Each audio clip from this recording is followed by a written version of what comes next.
Morning, Liz. How are you? Hey, Carolyn, we're back. We're back. Second episode in one day. You did not get changed this time. That is No. okay. I did. It's easier for me with my editing to see like the outfits I'm in. We're going to discuss boundaries today. Design your life with boundary basics. I would imagine that when you went to the place, there was some chat about this. I'm not sure. Oops. But I imagine that this was a hot topic. What's what's the word with boundaries? Talk to me about it. Yeah, boundaries. Boundaries are a tough one. Yes, it was discussed. It was discussed a lot at the place, but not in the beginning, not for the first several, I don't think. Boundaries is totally new for me. I grew up with a belief that my needs were not important. And so boundaries was not on my radar at much at all. And it's been a learning curve for sure. One of well, let me just say this. The thought leader that has inspired and educated me the most about boundaries is Melody Beattie. And she has all of her books are phenomenal. So if anyone wants to learn a little bit more or dig into that, that's where I would recommend Yeah, you mentioned that you actually I start. wrote this down because you mentioned Yeah. codependent no more and the language of letting go. So we'll make sure that we refer to her in the description and do a Yeah. little link. So I appreciate Yeah. that. I've actually never read a Melody Beattie book, but you've talked about her and I have another friend that's talked about her. So did you read that book before you went to the place or after to sort of support what Um you were learning? I read part of the first one while I was there. So although we weren't allowed to leave, and there literally was nowhere to go because we were in a pretty remote location, the therapist there didn't live at the facility, and so they would occasionally buy books or bring materials for us that were relevant. And one of them brought me a Melody Beattie book. So I started it there, and you can learn by theory a bit, and you can learn a lot from the book. However, the lion's share of boundaries and the progress is in the practice and the application of it. And it's scary and hard. I started with easy things like saying no. Saying no was a tough one for me, particularly if I had the excuse me, if I had the resources, the time or the capability to do whatever it was, and depending, especially too, if it was someone that I knew needed the help, and I love to help, and so for me, the saying no is first of all identifying the line and knowing how I feel about whatever it is, the length of time, the effort, the expertise, the whatever, all the things involved in it, um, and having the courage to say no. I came up with this list, like all these different ways to say no. I could revisit that and post We that because it was really good. should. It was like 10, because no is a complete sentence. You can Mhm. just say no. But for someone starting out, that's a little extreme and probably unreasonable. So I've tried to remember some of the things that I used. They were like, it's just not going to work for me. I'm sorry. That's just not going to work for me at this time. Right. And we don't need to apologize for saying no, but that in my starting out language, that's what it sounded like. I really wish I could, I'm so sorry. I would love to help you out, but I've got a conflict, or whatever the reason. I would premise it with all those other things. And you learn that it kind of dilutes it and it's not necessary. And you can still say it with kindness, because the kindness is also communicated with your nonverbal body language and your tone. As like, this sounds like a really great project. It's just not the right fit for me. Mm. and that's fair. So, that the ways I said no have evolved a lot over the years, and also will depend on the situation. I try not to leave any room for hope if there is none, but if it's something that I might consider in the future, then I would add that to my response. But that's like a really basic. That's the foundation, I think, of all boundaries, is the ability to say no. Mm. And without having to defend your reasons or your feelings or anything else, right? And it's important that we're clear about the no, because if we're wishy-washy on it, then it's not really a no. They're going to receive that as a maybe. And in all fairness to them, if we're not clear it's a no, then it is a maybe, right? then they're going to ramp up their game to convince us to say yes. Yeah, then it'll feel even more uncomfortable to say no a Right? second time. You think it was hard the first time, it's so much harder the second time. You nailed it. That's Yeah. so true. Yeah. Then it gets awkward, and then it's not. Then we get into it's unfair communication because we're not being clear, right? And so I'm going to talk about Brene Brown again. She says clear is kind, and it is. I mean, one example is breaking up in a relationship, whether it's a friend relationship or a romantic relationship. And not that I'm dating, because I'm not. Oh, But you're dating yourself. Excuse me. I'm You're dating dating yourself. myself. That's right. You're And I'm never exclusive. breaking up with You're myself. exclusive right now. I'm exclusive with myself. Yes. And that breakup, I hope, will never, ever Never happen. right? But I do have some friends that are one in particular that's out in the dating scene, and the 2 or 3 talks on the phone and a coffee date, and but it's awkward and it's hard to say this is not going to go anywhere. You're not the right person for me, and odds are she's not the right person for him either. Clear is kind, because otherwise they interpret it as a maybe, right? As a undecided yet. Yeah. And that's not fair. Yeah. It's not fair. Yeah. Working on clarity is a big thing for people, I notice, Yeah. because when you're not clear, even in business, right? If you're not clear as a leader, somebody else will lead you. Right. Yes. And if you're not clear in a relationship, then not good. One of the things when my aunt went into long-term care, I had talked to my sister, because my sister's more of I'm a people pleaser. I have been. I think I'm a recovered people pleaser, because I can say no pretty easily now. But the big club. Yeah.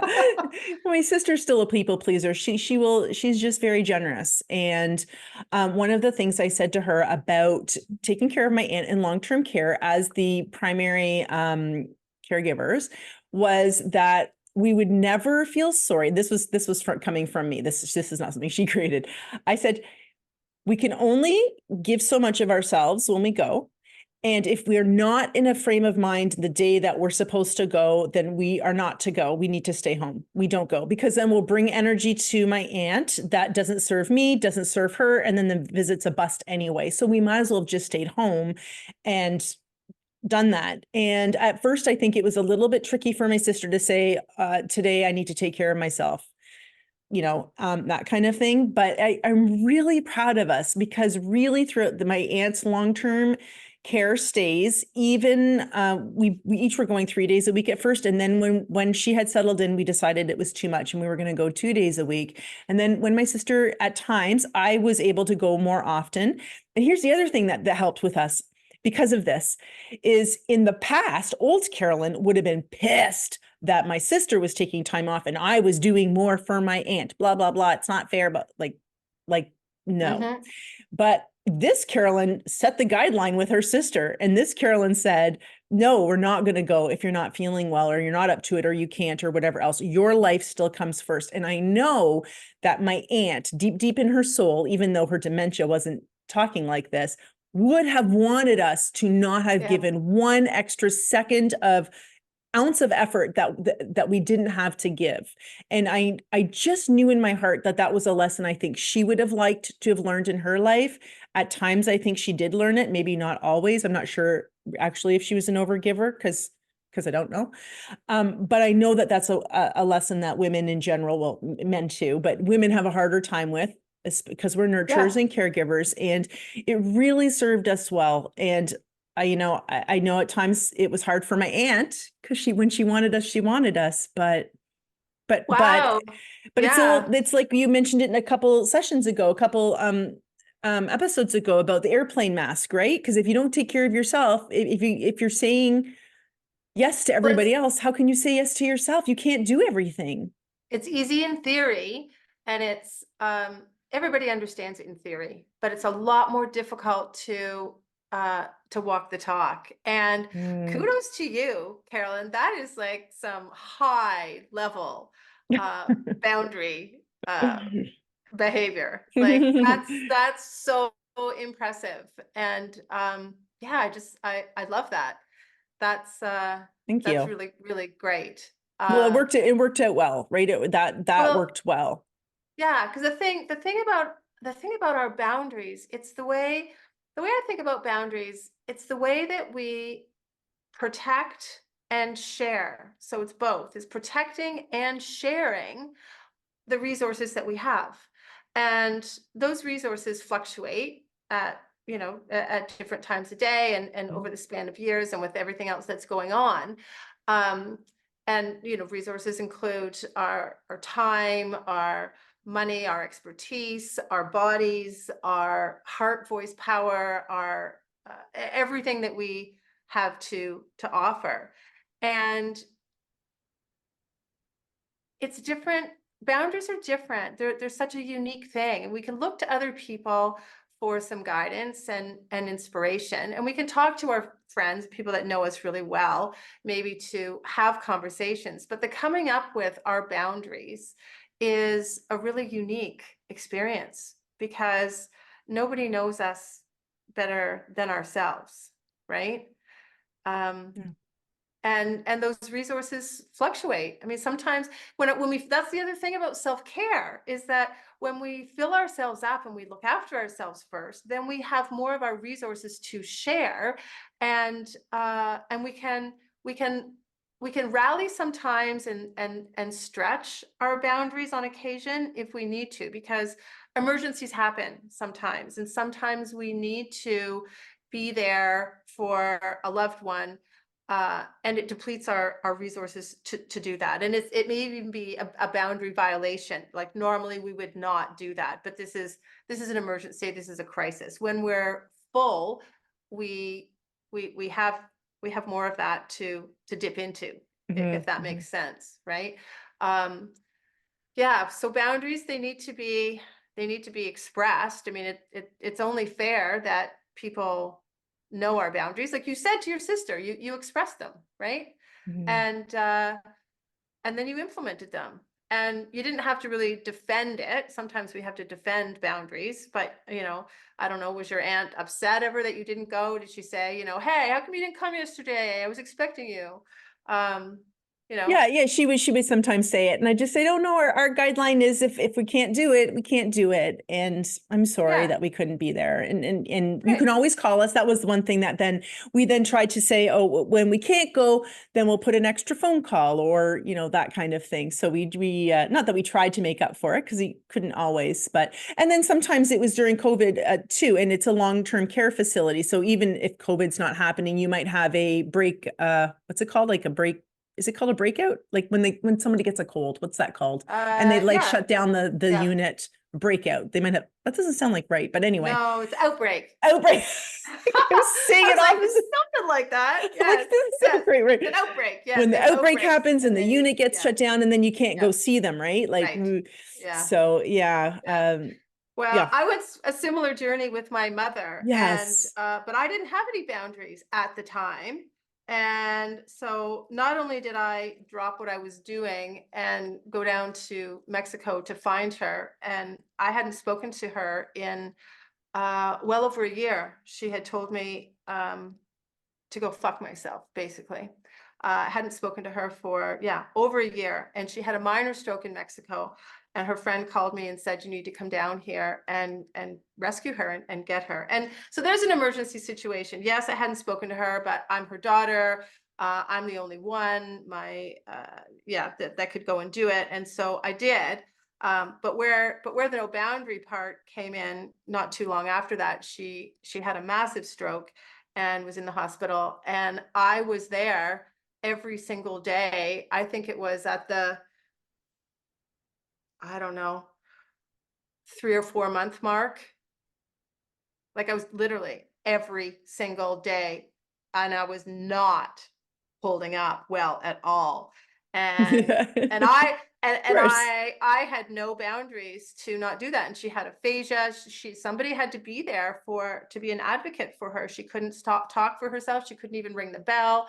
There were a lot of complications. And my cousin Heather, God love her, she saw it, and she said, "You can't. You can't." So she implemented a boundary because she loved me. Mm, And she said, "I'll look after it, and we'll take shifts, and the family will do it. And you have to do nothing, but you go like 3 or 4 times a week for, a 6 hour shift, and that's it." And my family covered 24 hours a day, 7 days a week for months. wow. My family rallied, and many of them drove an hour plus to get to the hospital. See, now I'm going to get teary. So the support of my family, instigated by my loving cousin Heather, That's um, amazing. they put a boundary in place to protect me because I couldn't do it for myself yet. Yeah. I mean, I can now, but I could not then.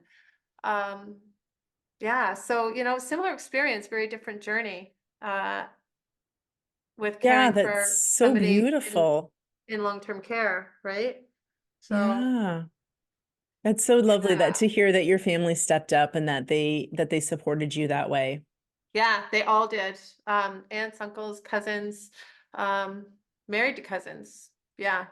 It was remarkable. I think the staff at the hospital, it didn't go unnoticed. I think they probably have never seen the likes of that level of support. Yeah. Oh, that's so beautiful. That's so beautiful. Yeah, it's caring for our loved ones that are ill it's a big thing, right? Like, and in long-term care, I see some families that there's this one family who the three daughters were there for their mom literally from the moment she woke up to the moment she went to bed every single day for years. And I just thought, wow, like that is their journey, and I don't have any judgment on whether it was too much or not Well, and enough. that's just it. We can't judge that. If they No, have the no. resources to do that, and Yeah. that's remarkable. I do see sometimes with some families they're doing it out of guilt. And Yep. that's tricky because who do you serve then? Who do you Yeah. serve? And that's again not for me to judge. That was just for me to consider. If I was serving my aunt in guilt, did I serve my aunt? And my answer was no. I don't serve me and I don't serve my aunt because Yep. that for me that doesn't honor her and who she was. So But you're right. The emotion of guilt plays into boundaries a lot because often the times that we don't say no because we don't want to feel guilty about it after the fact. Or if we do say no and we are practicing boundaries in the beginning, sometimes we do feel guilty for saying no mhm. because we're not used to it, right? It it it also comes back to we get to make up the meaning and the story behind it, right? And so sometimes we need Mhm. to rewrite the story of feeling guilty for saying no, right? And Yeah. we could rewrite that by saying, I was looking after myself and I was doing the best I could with the resources I had available at that time, It's so true. right? And we don't have to justify that to anybody else because the resources could just be the amount of sleep we had last night or the patience we have or the number of problems that we're juggling you know with whatever our Yeah. lives are complicated. Yeah, and even when I take into account, at the time with long-term care, my sister and me, we were in different stages of life. So her availability and bandwidth in that moment was different than mine. So Yeah. I was so grateful for myself that I had gone through, like my aunt went into long-term care at the end of 2020, and 2020 was my year and our year. It was our year of going down into the valley of the shadow Yeah, of you and death I and both. coming back out, right? And I had started actually some of my coaching with my coach, who really helped me and helped me through those situations with my aunt, because I was dealing with my aunt, and not dealing with, that doesn't sound nice, but and my sister. I just had come back into relationship with my sister. And so my intention was, how do I do this differently? How do I come back into relationship with my sister, especially in a situation where she's the lead with my aunt and I'm the older sister? So, you know, that the balance of Yeah. older, younger siblings, you know, everyone's got it. And in this case, I just said to myself, well, she's in charge. My little sister, who's an adult, a grown-up adult But woman, she's in this, always your little right? sister. She's still Yes. 6, Yeah. she's the lead on this, and Yep. I'll support her in the ways I can. And I really do think that the boundary setting was a big, good lesson for both of us that she needed. And I just think it just took a weight off her. Maybe not, maybe she's at home going, oh, my sister, blah, blah, blah. But it definitely worked out really, really well. So, and another thing that my sister and I had decided was we were going to be a united front with long-term care, instead of being like the bickering siblings, you know what I mean? So we would Yep. come up with our decisions and support one another, and then go to long-term care. And we really tried to make them our partners. So there's a lot of decisions going into the thought process of what's acceptable and what's not acceptable, and not just blaming long-term care for the things that are not going right, but looking at ourselves and going, how can we help, and how are we contributing to this, and how can we have a conversation so that we can stick within how we want to operate, and how and so that how they're operating. Do you know what I mean? Because the long-term care home is going to have boundaries, quote unquote, as far as what's possible and what's not possible too. Yeah. Right. It's like a I'm getting a dance. little bit, it Yeah. definitely Yeah. is like Yeah. a dance, right? So, I mean, Yeah. boundaries is just, it's huge. I'm just using it in the context of something that's, Yeah. not talking about my husband or my children or something, right? Yeah. My Yeah. I mean, relationship. for any of us to come up with boundaries that work for us. I mean, like you said, the long-term care has boundaries, and they do, and those are their policies and procedures, right? Those Right. are their boundaries. And for humans, in order to know what our boundaries are, where we draw the line on anything, it's a requirement that we know ourselves, right? And so I think that we need to have an awareness about who we are and what our values are before we can consider what our boundaries are. Um and they change too. Our boundaries change as we grow and change, Yeah. especially as if we don't entirely love ourselves. As we learn to love ourselves, our boundaries become different. So here's another example. I no longer I don't drink alcohol, and I don't identify as an alcoholic, although I was definitely on that slippery slope when I checked myself in, drinking um, more than I wanted to. And I don't care if other people drink. It, it's not a temptation thing for me, and it's not a judgment thing about anybody else. However, after people have had typically 2 drinks, sometimes 3, sometimes 1, depending on the person, when the alcohol is affecting their behavior, I have 0 tolerance to have a conversation. I don't think it's Mhm. funny. I don't think it's engaging. I think it's a complete waste of time, and I'm out. And that's a really strict boundary for me. And I will walk out of dinner parties, situations, whatever, when that point is reached. Uh, that's a new boundary, right? That's certainly not a Yeah. bad. I mean, I was one of the people in there enjoying the drinks with everybody else before And I so went to the what place. happens when you've switched that boundary, but you still have the same friend group? What? So no, I have lost friends. I Mm. absolutely have lost friends, and some irrevocably gone, and some that have just moved to the fringe. you know? And then I also have friends where now we're different kind of friends. We're friends for some things, but not for other things. Right. Right. Right. Right. And I've also enjoyed having a lot of new people come into my world. And, you know, as the universe works, almost all of those people also don't drink alcohol, right?